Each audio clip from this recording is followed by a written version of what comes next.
Hi, I'm Michelle Olivier, and you're listening to Hey, I Want Your Job, the podcast that looks at amazing jobs and what it takes to get them.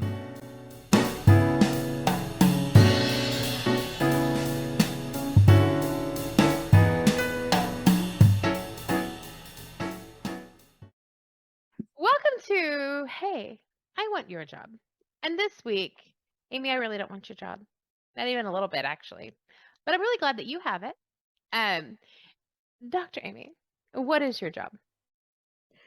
I am a cognitive psychologist for the largest network of brain training centers in the world, and I conduct brain training research. So, when I think of brain training, I think of that game on like the Nintendo DS from the 90s because, I'm a nerd and that's my age group, right? So I don't think that that's the brain training that you necessarily mean. Like you're not giving people video games and telling them to go for it. So tell us a little bit more. What does brain training mean? So, the brain training that I research is human delivered brain training. So, yes, many people think of brain games when I say the word brain training, and there are lots and lots of brain games out there, and those are great for stimulating cognition. And so I have nothing against brain games at all. They're super fun, and there's no downside to playing them at all. Um, my work is focused on one-on-one human delivered activities that directly target individual cognitive skills like memory, processing speed, attention, reasoning, visual and auditory processing. And those tasks are complex and targeted and intense, paced by a metronome. We use timers and hands-on activities. And so that's what I mean when I say I study brain training. So this conversation could not be more timely for me just as a personal human being because you specialize not only in brain training, but brain training of tiny humans. And I have two tiny humans, one of whom we are currently getting evaluated for ADHD. And so we are jumping all of the hoops and girl, there's a lot of hoops. There are. I'm just saying. So many hoops. And it's terrifying because, my husband and I had a long conversation and we are both children of the 80s. And so growing up, so my husband is like hella ADHD and nobody noticed because it didn't manifest in behavioral twitches and not being able to sit down and the way that people thought about it back in the 80s. Mhm. I am crazy town dyslexic. Nobody caught it until I was at university and my senior year of university at a snooty patootie school was the first time anybody caught it. And my whole childhood, I was told that I was lazy, all that kind of stuff for not writing the spelling words down correctly from the board. So we're aware of how it should not go, and we're trying to do better for our kids. But my oldest is 5, and we're trying to walk that line between we don't wanna have him overly labeled too early. We're also aware kids are kids, and sometimes they don't pay attention because they would rather play Pokemon, not because something is wrong with their brain. Exactly. Um, so all of that talking about me, setting you up now to tell me about you and when you're working with kids like that in a family that has to be a very normal family situation for you to hear and for your research and that sort of thing. How do you work with families in that situation? What ages do you think it's appropriate to start looking at those kind of behaviors and making diagnoses on kids? And if you can throw in some tips on how to jump the hoops better, I'll take all of it, Amy. That was like a multi-part question, comment, conversation, wasn't it? It was, I know, totally set up for ultimate success. None of that set you up for failure at all. You're Not at all. No. You're testing my memory welcome. and attention, which, by the way, I am an ADHD warrior myself. And mine was the inattentive type of ADHD, and I fell through the cracks as well because I was not hyperactive, bouncing off the walls. So I was diagnosed in college. So understand how those of us who were graduating from high school in the 80s might have gotten missed. So one thing that I tell parents is that we have this tendency in our modern day culture to apply pathology to anything that seems like it might not be normal or is a difficult behavior. So when we think of normal behaviors exist on a spectrum. And so what some people think is hyperactivity might just be exuberance and lots of energy. And so we don't want to be too quick about slapping a label on a normal behavior that's just more to the extreme end of the spectrum and requires a little bit more redirection or entertainment for that matter, because we can't expect a 4 or 5-year-old to entertain themselves all of the time.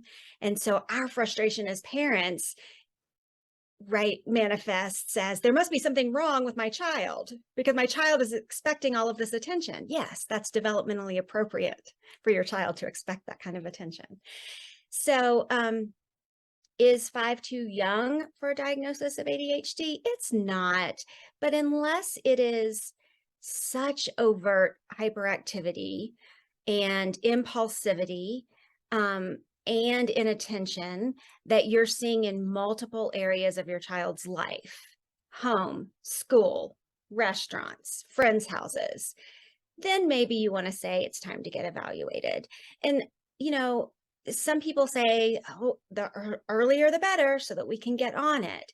Again, sometimes you want to wait and see if it's just an extreme end of normal. And lifestyle changes that you can make that would benefit every child is never the wrong choice, right? So are you optimizing sleep? Are you optimizing nutrition? Are you working on self-awareness, stress management, self-control type things with your child? Okay, so that's one answer to the question. In terms of a good one for what it's worth. So okay, you're doing great. Okay, great. In terms of my work, we do work with 5-year-olds with ADHD. And what we see with ADHD is a disconnect between the amygdala, which controls our emotions, and the prefrontal cortex, which is the CEO of our brain, right? That's our logical reasoning part of our brain. And so we see abnormal connectivity between those two areas of the brain in ADHD. And so when we can strengthen those connections, sometimes by default, we see improvement in behaviors because there's that emotional dysregulation that we see in ADHD. And so when you have greater executive function, sometimes you can get a hold of some of that dysregulation of emotion.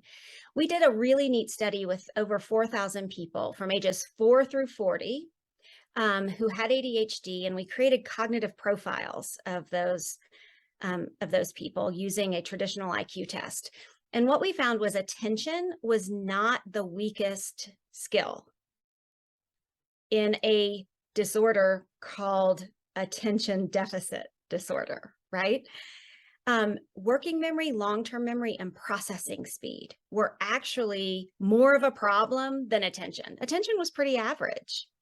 And so when we think about what do we do when our child has an ADHD diagnosis, if we choose a treatment or an intervention that only targets attention, we're missing the boat. Like we're missing the opportunity to remediate those other 3 areas that are actually more deficient than attention in ADHD.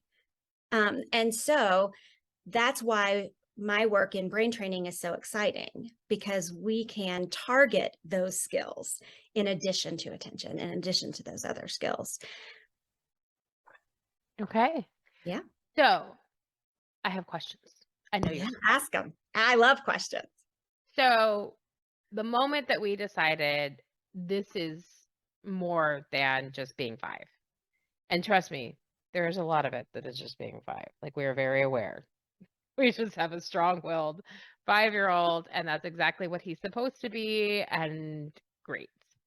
But the thing that made us feel like this is more is that we would say, okay, look at my face, where are my eyes? And he would look at my eyes, and then he's like, you could see him fighting to look and see him fighting to give attention, and he couldn't do it. And then he would get upset and be like, Mama, I just can't. I'm like, okay, all right, buddy, I got you. If I give you this thing to play with, can you hear me? I can try, Mama, I can try. So to our mind, that was a really clear indicator that he was being frustrated by something, not that he wasn't able to control things the way that he wanted to control them, which was how, therefore, we thought it was time to get tested.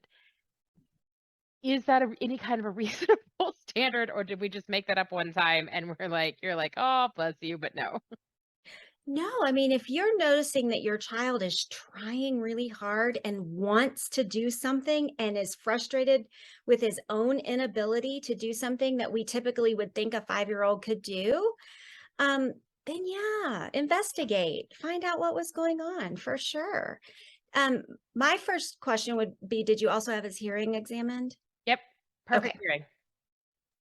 Yep. So And it happens all of the time. And it's also like he also has really bad impulse control. He wants to hug everything, everything. And like you can see him like literally fighting himself because he keeps getting in trouble at like camp and school for touching, which sounds really like, I understand why it's called, but it does sound like it's something really aggressive, and it's not. He just likes people, and so he wants to go give them a hug or be tactile when he's talking to them, sure, but also boundaries.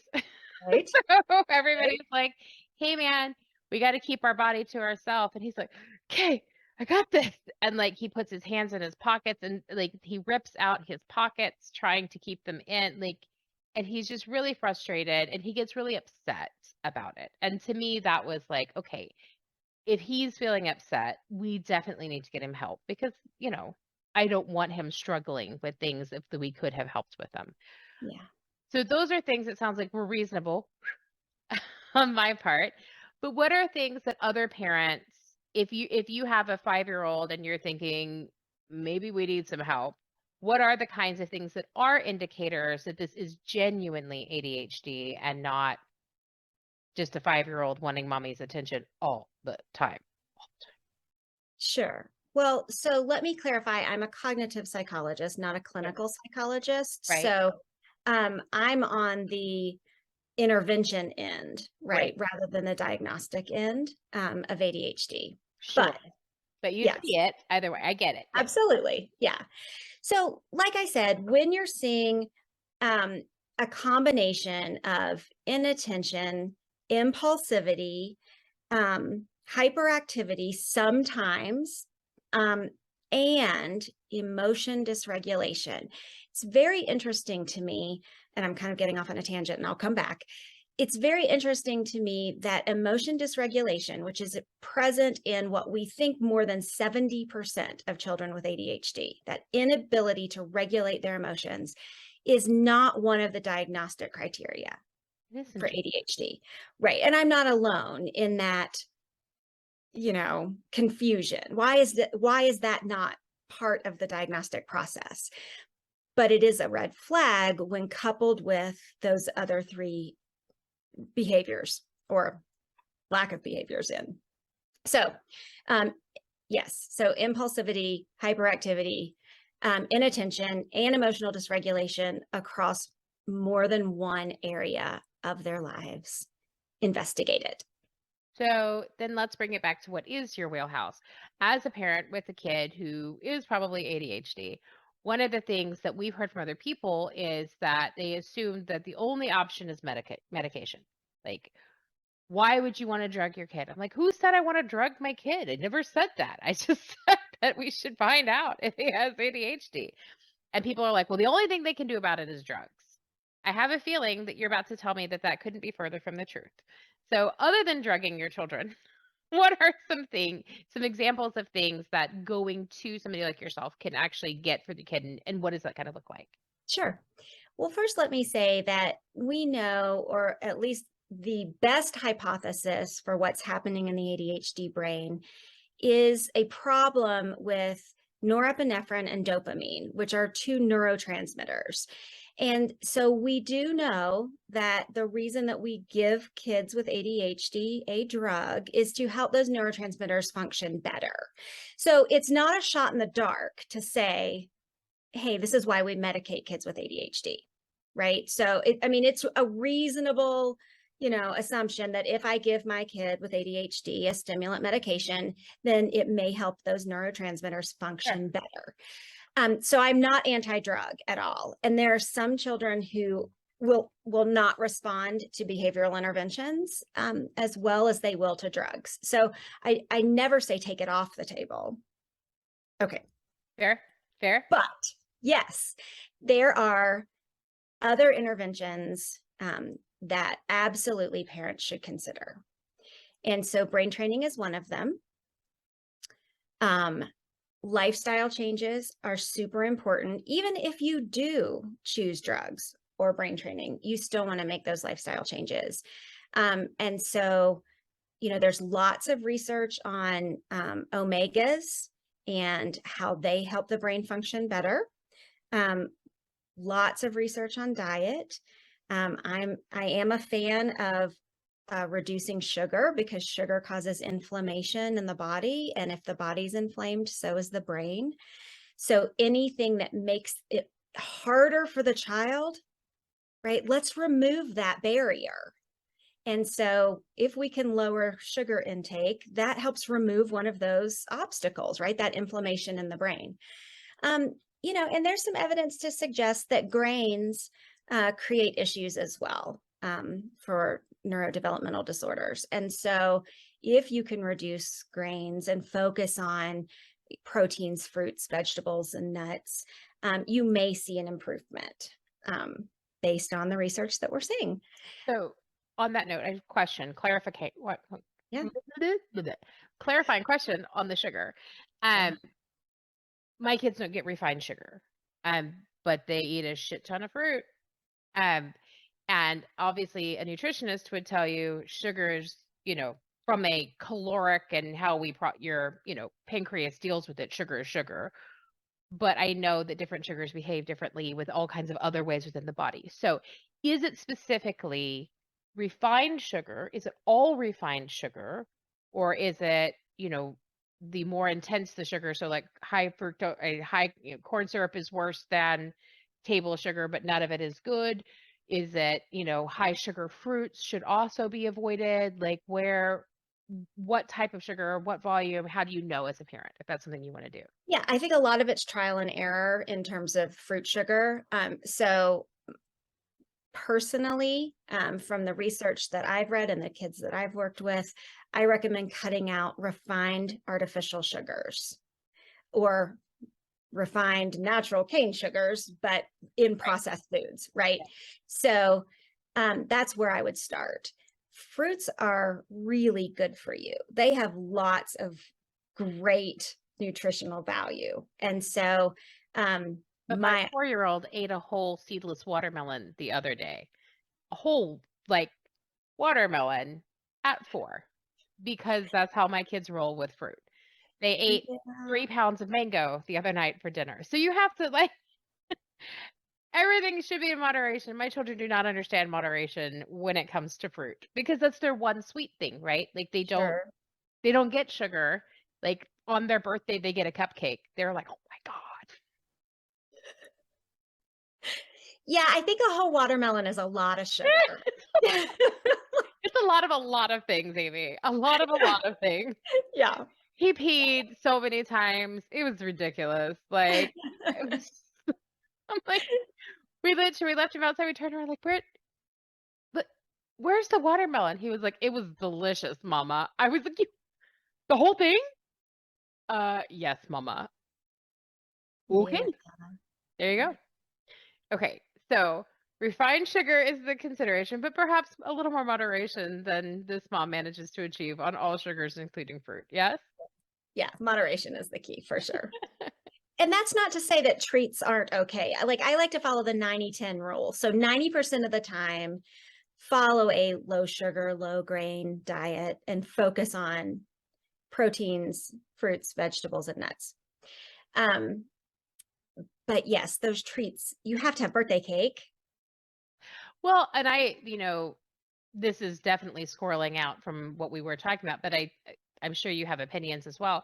I've always felt like that when you set up, you can never have cake, that those are the kids that later in life just eat cake constantly Right. because now you've Absolutely. created a weird relationship with this like thing I can never have. And so now I must have it all the time. So if it's normal, but not the norm, if that makes sense, Right, then absolutely. I that's mean, you're kind like, of, we're going to make healthy choices most of the time, right? You create that culture in your house, you create that culture in your kitchen that it's not a taboo to have cake, right? It's that, we save that for special occasions. Aren't we excited that we're going to get to have that on your birthday? We're going to make healthy choices during the week and, maybe you get a treat on Saturday, right? Just follow like that 90-10 rule so that then they get excited about it, but you haven't made it something that seems bad. yeah. We talk about foods that our tongues like and foods that our bodies like. So there are some foods that only our tongue, in our whole body, only our tongue likes that food. Candy, only our tongue likes. Makes our teeth hurt, makes our body feel yuck. But man, does our tongue like that food. And so the kids will come and be like, "Ah, Mama, I had a rough day. My body wants some good food." Well, cool.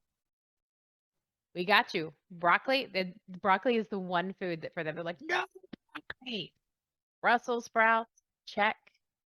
Sushi, love it. They're big on curry. They're big on every other kind of fruit or vegetable they've ever met in their life. But for some reason, poor old broccoli gets demonized in our house. But Yeah, yeah, just blend it up in your spaghetti sauce, like no, I just puree it keep up it in as your. a threat, Amy. It's fine. I'm just like, oh, broccoli sandwiches? No, can't I have asparagus instead? Yes, you may. Asparagus is delicious, and mommy prefers it anyway. There you go. There you That's go. perfect. They're allowed to have something they hate. That's fine. They can't hate everything, but they can have one. That's okay. Yeah, So that's, anyway, I squirreled out on you. I yeah, apologize. So that's okay. back at your ranch. Yes. The We were talking about lifestyle we changes. were. Right. Sleep is super important. And so I don't think we put enough emphasis on the importance of sleep for our bodies, for our brains. The neuroscientist on our research team, she talks about sleeping as putting your brain through a car wash. The sleep process actually cleanses the brains of neurotoxins that happen during the day is just a part of regular neurotransmitter function. And so we need that. And so anything that we can do to make the brain work a little bit better makes it easier for the child. And you talk about how your child struggles to pay attention, right? Is a physical struggle. So anything that we can do to make it easier, we should do. So now I'm going to say something a little not expected. But a lot of the success that we can have with kids who have ADHD is working on how we communicate with them and parenting through a lens of connection. And so if we can, before we open our mouths, if we can say, is what comes out of my mouth something that's going to strengthen the connection with my child, or is it going to weaken the connection with my child? If we can choose only the things that will strengthen the connection with our child, and that doesn't mean that you can't say no, it's all about how you say it, right? If we can learn to communicate through that lens where I need to have a strong connection with my child because my child needs to feel connected, we can really move the needle on some of those behaviors. Because then you're the safe place. You're the place where you're not being, your child's not being bullied, not being teased, not feeling like a failure, right? Because we know kids with neurodevelopmental disorders frequently feel that way. I think that definitely sums up my kiddo. He's very much like, Mama, I don't want to be, but he's very concerned about being bad. Like, you're not bad. You just have a hard time listening and keeping your body to yourself. And sometimes you make mommy crazy. But your job is to make mommy crazy sometimes. So that just means you're really good at your job. And he's like, Okay, I can take that. So, I love that. With the sleep thing, I think that's, I think that adults are not good at it for ourselves, and because Right. we tend not to be good at it for ourselves, we forget for our kids. So my kids get about 11 hours of sleep every night, theoretically.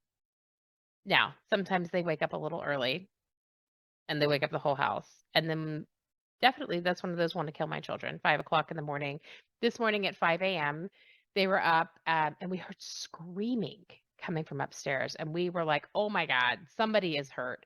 We go running up. Nope, they were having a live action Pokemon battle between the two of them, and one of them was some banshee Pokemon, and his attack was a scream attack. I was like, "Oh my giddy aunt."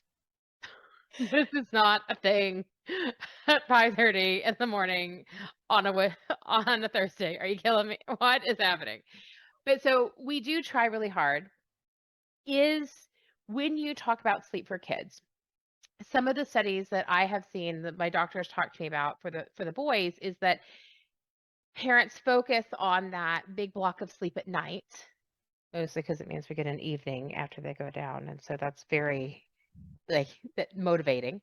Um, but that actually they need a good block of at night, and then they need to have naps in the day, and that continuing to have that brain rest in the day is really important for them. What is your thought on that? And what's your experience and thought on that? For what age are you? Littles, so 10 and below. 10 and below. So I have not seen research that suggests that children over 5 need naps. Well, there you go. So there may be some, but I haven't read any. So it must not be mainstream research. I mean, every child is unique. And so, I mean, if your child is so exhausted, if your 7, 8, 9-year-old child is so exhausted during the day that they feel like they need a nap, then we need to look at what's happening at night, and what their overall week is looking like, because that to me screams overscheduled or stressed. Okay. So when we talk about kids getting enough sleep, what does that mean then? So is it a certain number of hours per night that is what they need? And if so, what are those numbers per night? So I'm not a sleep expert. Nope. Yeah, But you probably make recommendations to moms all the time about yeah, their kids. yeah. So I mean, 9 or 10 hours a night is, pretty much where you want your target to be. If your kid is able to get 11 hours, that's fantastic. We That's really fan- hope he does. Bedtime is 7:30 and they're allowed to make noise at 6:30. We do not police. We are out of the business of policing what happens between 7:30 and 6:30 because we found that down that path lied madness. And if they want to wake themselves up for 20 minutes in the middle of the night and exchange stuffed animals, I do not need to hear all that on a monitor. That's fine. They're fine. Well, sure. I mean, then that interrupts your sleep. Right. And so we're not talking about an infant. No, definitely not. Believe me, Yeah. infants don't make nearly that much noise. Maybe your infants didn't, but I had one who did. Oh, but it's two of them, and they've added jumping to the screaming, and infants just don't have the body mass That is true. to make the thump thump that goes That is with true, Amy. Michelle. Yes. Or the other day when they picked up their mattresses and were jousting with mattresses Yeah. Your because kids have why some would energy.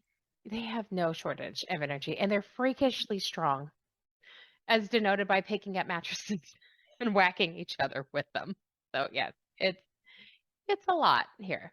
So that has all been really helpful advice in terms of lifestyle changes and that sort of thing. I'm really interested about I've always been a big Montessori fan. My kids both grew up in Montessori, and one of their big tenets is about not overstimulating kids. So, very neutral decor, not all of like the loud colors or, stuff everywhere, but to let the kids focus. That just organically strikes me as something that would be helpful for a kid with something like ADHD, but is it really that big of a deal? What is your thought on that? Well, yeah, there are two camps.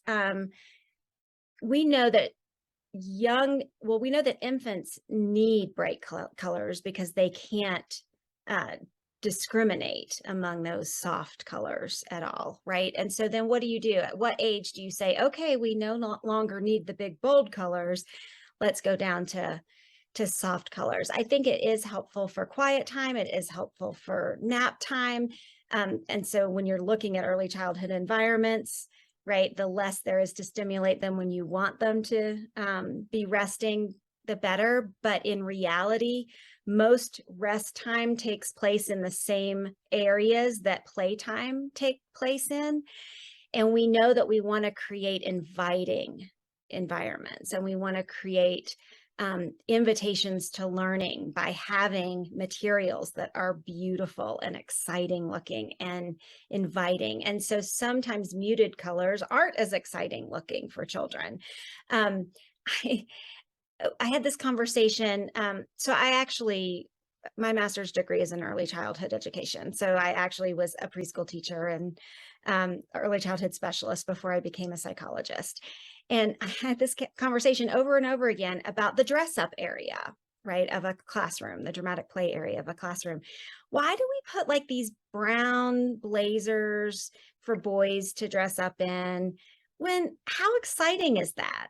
Like, really? I mean, I get the idea was that they wanted to, mimic being the dad or whatever. So, but it's brown.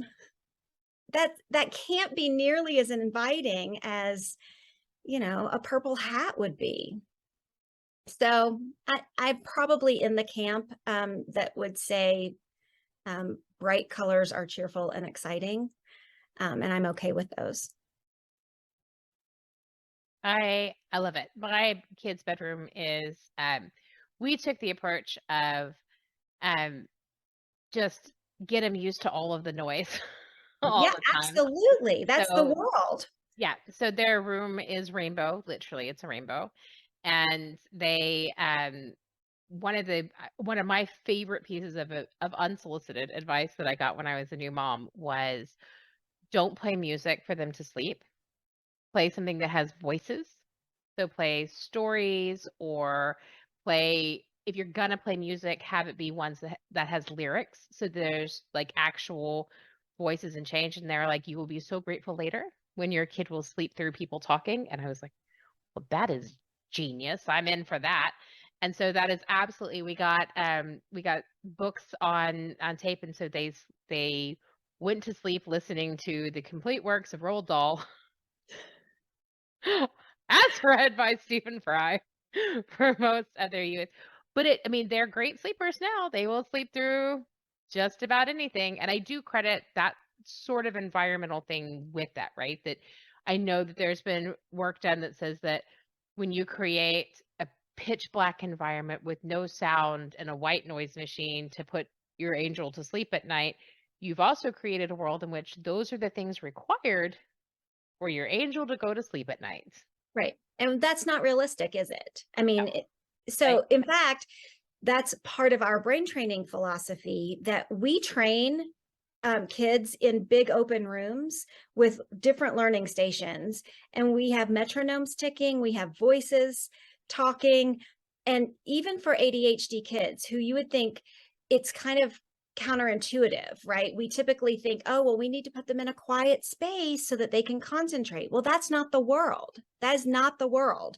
And so we train them right in the middle of all of the activities so that we can train their sustained and selective and divided attention skills, so that they can learn to kind of tune out the distractions, because that's what happens with the ADHD brain. It's not a lack of attention. It's that we pay attention to everything. Like every stimulus is of equal importance. And so we have to consciously learn, wait a minute, this is the stimulus that I need to be focused on. And the others, I'm going to try and mute out a little bit while it's going on around me. And sleep is the exact same way. That, I mean, when you've got a new mom who makes you tiptoe around and whisper when their infant is napping, is creating a child that is going to expect quiet for life. Yeah. And I have friends who are moms who made those choices and whew, traveling with those moms is a lot. You're like, "Oh my god, now we have to wait. Nope, nope, still not silent enough. Okay." Great. Yeah. Yeah. So, And no, the stress involved in it that. is. Yeah, Yeah. it is. It's so much like there's so much of all of this that is stress. And I think that as somebody who, has 2 kids and a business and dogs and life and like most people, right? Like anytime I hear lifestyle change, my knee jerk response before any other words have left your mouth is, ugh, pain in my ass. Here it comes. And I also understand that you're not wrong, Amy. But I'm like, "Oh, wait, now what do I have to do? The list of things that I need a lifestyle change about is lengthy." Okay, but let's go back to your original question. Mhm. What can I do if I don't want to drug my kid? Yep. So you got to pick, right? Like most parents are looking for the magic pill, Yeah. right? Just give me the pill because that's the easiest thing to do. But you're saying, what can I do besides the pill? Okay, I'm well, not those opposed to things the are going to pill. take some effort. Yeah. Yeah, no, I totally get it. I'm not opposed to pill, but it is very interesting that going through this process, that has been the overwhelming response from people is, "Oh my god, I can't believe you would drug your child." I'm like, "Boy, did you just go from 0 to hero in a heartbeat. What?" All I said was that we're filling in some forms to see if he has ADHD. That was the whole thing that came out of my mouth. And then you now have like my kid stoned and high on Ritalin or something. That all I said was the beginning.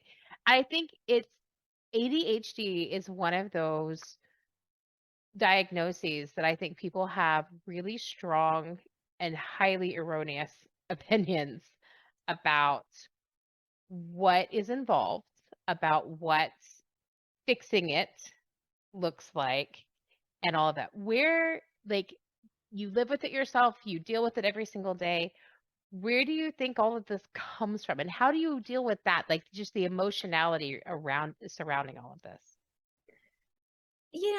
I'm not sure I even have an answer for that. I mean, everybody has an opinion about parenting, right? Every parent has an opinion about parenting. When And you get non-parents. pregnant, Don't forget those. The non-parents who also want to tell well, you that's how to true parent. too, right? But the minute you announce that you're pregnant, the advice starts. Well, when I was pregnant, oh, and then once the baby's born, you need to sleep when the baby's sleep, right? You get all of this advice. And it's always based on someone's personal experience and typically a bad experience that they may have had, right? And everyone's different. And the thing about ADHD too, that doesn't get talked about enough is that so there is not one single cause of ADHD. So it is a collection of symptoms that manifest in a similar way, but there are multiple reasons why a child might develop ADHD. So you can't just walk in and say, well, here's what you should do when you don't know what's happening behind the scenes in the brain of that child. But everybody has an opinion. It's human nature. And oh yeah, it's just I'm read the a lot research. I'm a Read lot the research. crasser than I think you are, and so I am of the opinion that opinions are a lot like assholes.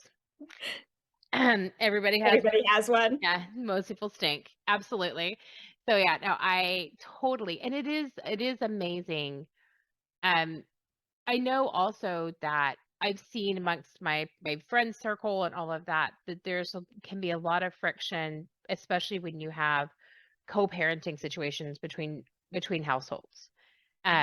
So one of my closest friends has a 16-year-old who is ADHD.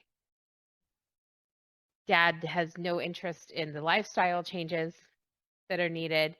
And so mom's like, screw it, because if it's only going to be the percentage of the time he's with me, it doesn't actually do any good. What is your advice for people in those situations when they're trying to create the consistency that they need and have like how do you work with, because I know you also do counseling, so do you also work with parents to help them create those cohesive plans so that they do work together for the benefit of the kid? Absolutely. And I think It's interesting that you brought that up, because I think sometimes it takes hearing it from a third party, for that second parent who's resisting that intervention or lifestyle change or whatever it is, to hear, hey, these are the benefits of doing this. This is what your child needs. And you all need to be on the same page in order for it to be successful. Sometimes it takes a third party, like a counselor, to be the one to present that idea. And so, yes, it's one of those, hey, our daughter's counselor has recommended that we all attend a family counseling session together. And would really like to get that on the books. And then the counselor can mediate that whole process. Does it work 100% of the time? Of course not. But Nothing works 100% of the time. Will it increase the chances of success over just expecting divorced parents to work that out between the two of them? It does increase the chances of success for sure. Or to have the pediatrician do it. Mm-hmm. A counselor has more time, though. Sure. Right. Absolutely. The pediatrician's got 15 minutes with you, whereas you can have, 50 to 90 minutes with a counselor. Now, this is a little more extreme, but I've also seen it held up in courts. So if it is a medically necessary treatment plan, right? So the physician or the clinical psychologist or whoever it is that's in charge or managing the care of this child, can write this report for the judge. And I've seen that work. But man, nobody wants to go there if you don't ask. No, of course they don't. And I think the problem is so much of it is so situational. Like, okay, so the judge decrees that you have to follow the physician's report. And one of the things the physician's report says is that you have to have consistent instruction and a consistent, system for something, because that makes it easier for them to adjust. Who defines consistent? Sure. And who polices that, right? Like that, and that's the parent who wants it is the one who ends up. But you're not there at, I mean, when they're at dad's house, they're still at dad's house. Sure. So, yeah. So it's so hard. Does that happen a lot? Or, I mean, I would imagine that by the time they see you, there's agreement we need treatment or they wouldn't be there. So I would think that would be less of the case, but I mean, not potentially none of the case. Do you see it very often or just very occasionally? Which, going to court? No. Parents who aren't in agreement around how to do treatment because they have households. Well, sure. I see parents not in agreement even when they are living in the same household and happily married, right? Like, parents have different opinions about how should we discipline our children? How should, Yeah, obviously. I have my husband and we're in the same house. Yes, exactly. That's what I'm saying. And so, I mean, we see those are the things where a family counselor would absolutely be beneficial, because then both parents can say, here's why I think it should be this way. What are the advantages? You can kind of lay it all out there, and what can we compromise on? What really should we be doing? What is the counselor suggesting is the best thing for the child? Or what should we try on a trial basis? I like to make suggestions that are temporary, right? Let's try it for 2 weeks. See if you notice a difference in your child's behavior. It feels less. Oh my gosh, everything's better. What a great suggestion. You fix everything, Amy. Exactly. You're a genius. Wow.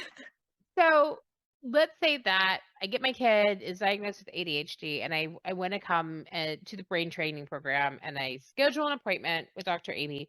What, as a parent, what should I expect is going to happen? What is that going to look like? Yeah. So in our centers, we do a cognitive assessment at the first visit. So it's game-like testing. So we evaluate performance on those individual cognitive skills. And then the parent would have an appointment to come back and review those results. And then talk about program recommendations.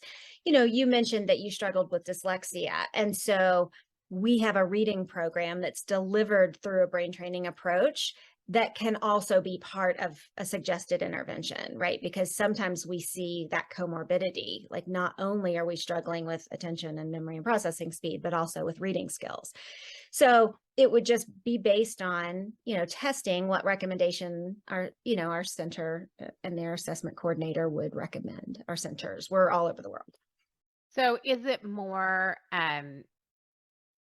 come in and talk about things and fill in a form, or you actually do the training there? So they come in and they're actually going to engage with the games and the toys and do all of that under the watchful eye of the professional? And do mom and dad get involved, or is it like I drop my kid off and I sit on the sideline and play on my phone while you help them? Like, what does it look like?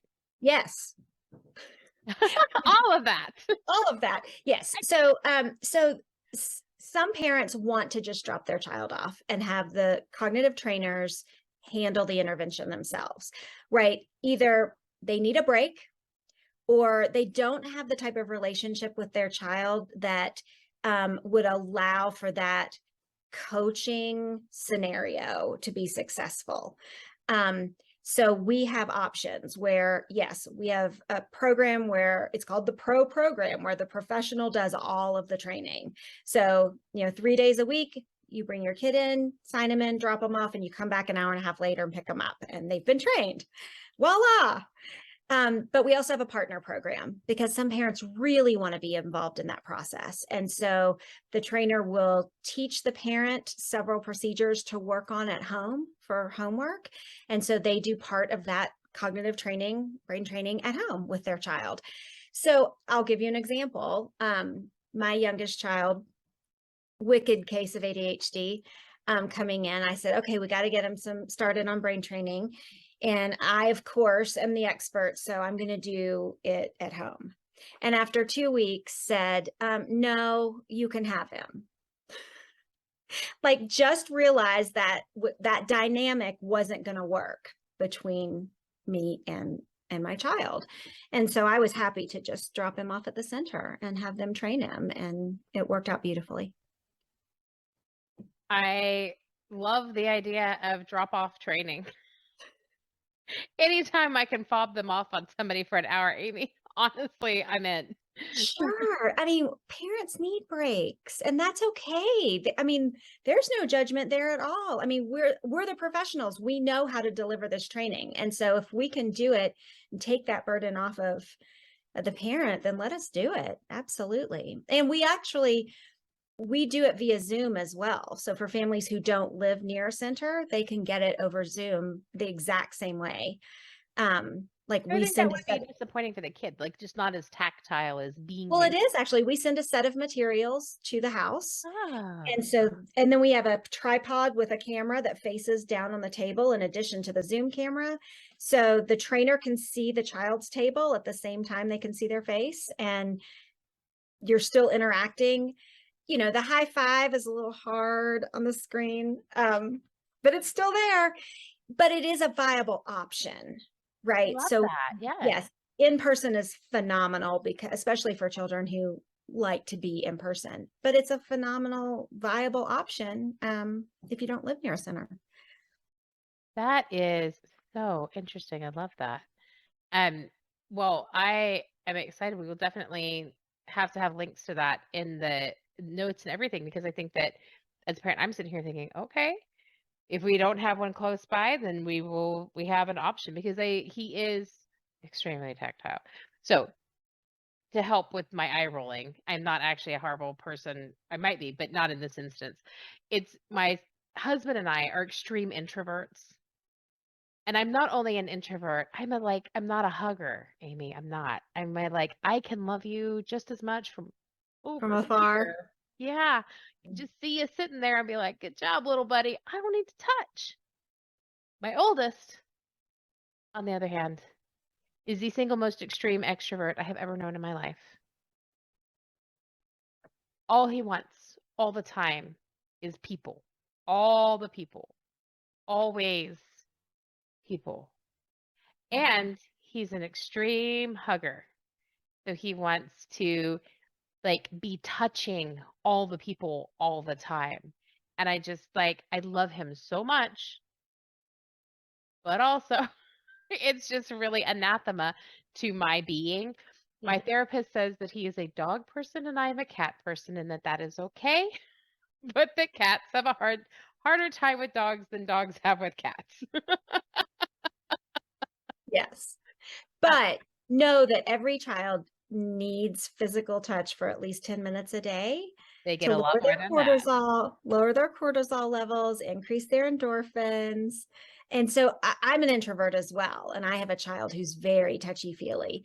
And so, I remind myself, Yep. my kid needs this just like he needs food.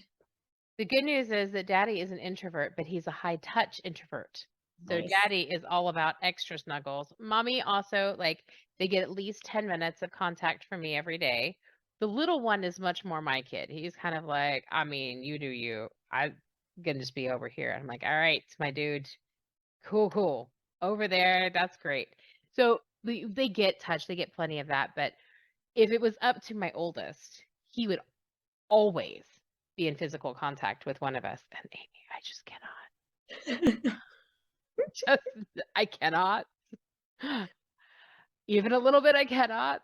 Like hand holding. Let's hold hands, buddy. And he's like, why hold hands when I could sit in your lap and crawl inside your shirt? Oh, well, Because there are some so many boundaries are being crossed crucial right now. rules, right? So many boundaries. Yeah. Yeah. Yeah. It's a So I lot. might suggest a weighted blanket for him. Okay. We had the advice, and I would really like to hear what you think about this, that those types, that weighted blankets can be dangerous for little kids, and so to wait until he was actually diagnosed. But I mean, I personally, again, the kid that can pick up his own mattress and whack his brother in the head with it, I think is probably fine with a weighted blanket. But, I'm happy to hear it from a professional. I mean, How much does he weigh? 55 pounds. 55? Mhm. Yeah. So then so they say, so I don't remember is it 10%? Mhm. 10% of your body weight. Right. So he would need a light weighted blanket at Absolutely. 55 pounds, obviously, like one specifically for, Kiddos. so a 5 or 6 pound blanket. If he can pick up a mattress, then he can pull a 6 pound blanket off of himself. That's my take. Yeah. Yes, a 12 or 15 pound blanket on a 55 pound child might be more difficult to wrangle around in, but A 6-pound blanket is gonna be you fine. don't need a diagnosis to experience the calming benefit of that weighted blanket. I use a weighted blanket. My kids use well, of course we have diagnoses, but still.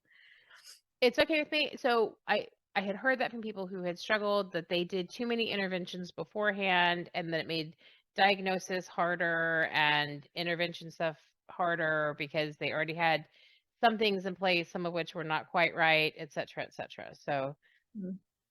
I just work here. I'm always fascinated by things like that. When I hear things like that, that's like saying, don't try anything at home. Only let us tell you what to do. Really? You want to remove the autonomy of parents by saying you're not qualified to help your own child? That's ridiculous. And yet and it's not from medical professionals, it's from other parents or educators, or those kind of folks who are like, hey, we've seen this go really badly. Just FYI, maybe let the professionals, because you're in the process, let the professionals do their thing and then make changes. Like, oh, okay. But if I could help tomorrow, why would I wait till Thursday? I don't understand. But that's, Well, and I would think that in the diagnostic process, it would be helpful to know what you've already tried and how your child responded. And so, because that helps rule things out and it helps shape a treatment plan, right? Like what if your clinical psychologist wrote this treatment plan without having any information from you about what you've already tried, and the treatment plan was everything you've already tried? What a waste of everybody's time. Definitely. I totally agree. Totally agree. I get so frustrated when people give advice like that. So frustrated. You're the mom. And I am the mom, but I try to abdicate as much responsibility as possible. I try to make dad do it, aunties, grandparents, random people from church. Amy, I'm like, hey, would you like a child? Perhaps two. Have a buy one, get one. Great rental rates, please. We'll throw in a pit bull. Nice. Well, I can't believe this, but we are already almost out of time. So, what have I not asked you that I really should have asked? Well, I'm sure you want to know where people can find brain training. Yes, I do. Yes. So, I work for an organization called Learning RX.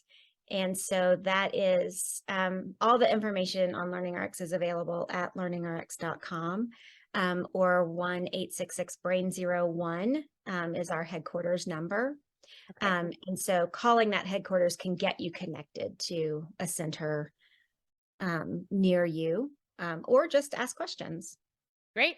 And we will Yeah. have all of those details in the show notes as well, because you've very nicely already provided those. So we've got that there. So, And I have a podcast. and she has a podcast. Of course, she has a podcast. Yes, it's called Brainy Moms. And we're on every podcasting platform and on YouTube. And so we interview experts in parenting and child development and child psychology and health and all topics related to being a mom. And we just want to make it a little bit easier and make moms feel a little bit smarter after they've listened. I love that. That's a great mission. Yeah. So we will have those links as well. Thank you so much, Amy. This has been wonderful. I really appreciate your time and all of your expertise. You made me feel much better about a couple of my choices and perhaps less good about some others, but that's all right. That's all right. It's been very helpful. I appreciate it. Cancel each other out, right? So Let's go with yes. all right. Thanks, Michele, for having me. Thank you. You've been listening to Hey, I Want Your Job. For more information on how you can get your own awesome job, visit ONH Consulting at www.onhconsulting.com. We offer incredible resumes, no-nonsense career advice, and real-world tips for landing a job in today's market. Check us out on LinkedIn, Twitter, Facebook, and Insta for more insider information. Soon, you'll be hearing us say, I'm Michele Olivier, and hey, I want your job.